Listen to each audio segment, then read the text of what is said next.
ओम सूर्याय नमः। ओम भास्कराय नमः। जय श्री कृष्ण। आप सभी का अपने चैनल संस्कारी मार्ग पर बहुत बहुत स्वागत है। भगवान सूर्य आप सभी पर अपनी असीम कृपा बनाए रखें। सूर्य और चंद्र इस पृथ्वी के सबसे साक्षात देवता हैं, जो हमें प्रत्यक्ष रूप से दिखाई देते हैं। वेदों में सूर्य को जगत की आत्मा कहा गया है। समस्त चराचर जगत की आत्मा सूर्य ही है। सूर्य से ही पृथ्वी पर जीवन है। वैदिक काल से ही भारत में सूर्य उपासना का प्रचलन रहा है। वेदों की ऋचाओं में अनेक स्थानों पर सूर्य देव की स्तुति की गई है। भगवान सूर्य की कथा। प्राचीन काल में एक बुढ़िया माई रहती थी। वह नियमित रूप से रविवार का व्रत करती थी। रविवार के दिन सूर्योदय से पहले उठकर बुढ़िया माई स्नान आदि से निवृत्त होकर आंगन को गोबर से लीपकर स्वच्छ करती। उसके बाद सूर्य भगवान की पूजा करते हुए रविवार व्रत की कथा सुनकर सूर्य भगवान को भोग लगाकर दिन में एक समय भोजन करती थी। सूर्य भगवान की अनुकंपा से बुढ़िया माई को किसी प्रकार की चिंता एवं कष्ट नहीं था। धीरे धीरे उसका घर धन धान से भर रहा था। उस बुढ़िया माई को सुखी होते देख उसकी पड़ोसन उससे जलने लगी।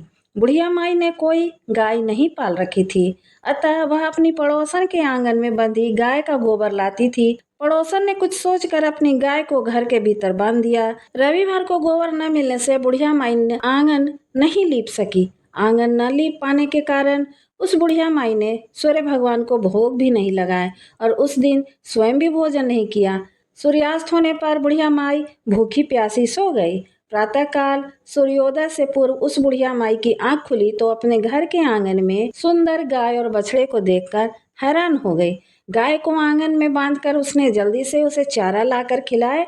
पड़ोसन ने उस बुढ़िया माई के आंगन में बंधी सुंदर गाय और बछड़े को देखा तो वह उससे और अधिक जलने लगी। तभी गाय ने सोने का गोबर किया। गोबर को देखते ही पड़ोसन की आंखें फटी रह गई। पड़ोसन ने उस बुढ़िया माई को आसपास न पाकर तुरंत गोबर उठाया और अपने घर ले गई तथा अपनी गाय का गोबर वहां रखकर सोने के गोबर से पड़ोसन कुछ ही दिनों में धनवान हो गई। गाय प्रतिदिन सूर्योदय से पूर्व सोने का गोबर किया करती थी और बुढ़िया माई के उठने के पहले पड़ोसन उस गोबर को उठाकर ले जाती थी। बहुत दिनों तक बुढ़िया माई को सोने के गोबर के बारे में कुछ भी पता नहीं चला। बुढ़िया माई पहले की तरह हर रविवार को भगवान सूर्य का व्रत करती रही और कथा सुनती रही। लेकिन सूर्य भगवान को जब पड़ोसन की चालाकी पता चली तो उन्होंने बहुत ही तेज आंधी चलाई। आंधी का प्रकोप देखकर बुढ़िया माई ने गाय को घर के भीतर बांध दिया। सुबह उठकर बुढ़िया माई ने सोने का गोबर देखा। उसे बहुत आश्चर्य हुआ।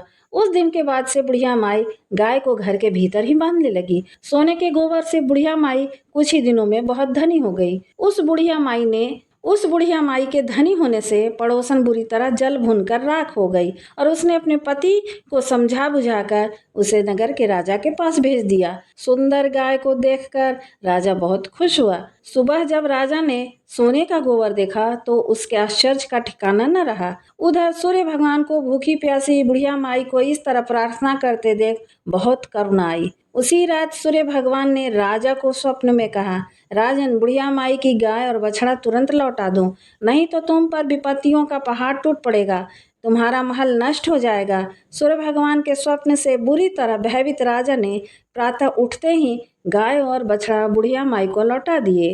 राजा ने बहुत सारा धन देकर बुढ़िया माई से अपनी गलती के लिए क्षमा मांगी। राजा ने पड़ोसन और उसके पति को उसकी इस दुष्टता के लिए दंड दिए। फिर राजा ने पूरे राज्य में घोषणा कराई कि सभी स्त्री पुरुष रविवार का व्रत किया करे। रविवार का व्रत करने से सभी लोगों के घर धन धान से भर गए और उस राज्य में चारों ओर खुशहाली छा गई।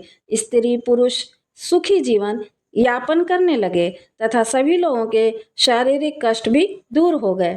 हमारी कामना है कि आपकी पूजा सफल हो और आपको इस दिन का लाभ मिले। यदि वीडियो पसंद आया हो तो कृपया हमारे चैनल को लाइक, शेयर और सब्सक्राइब करें ताकि आगे आने वाले वीडियो की जानकारी आपको समय से पूर्व मिल जाए। धन्यवाद।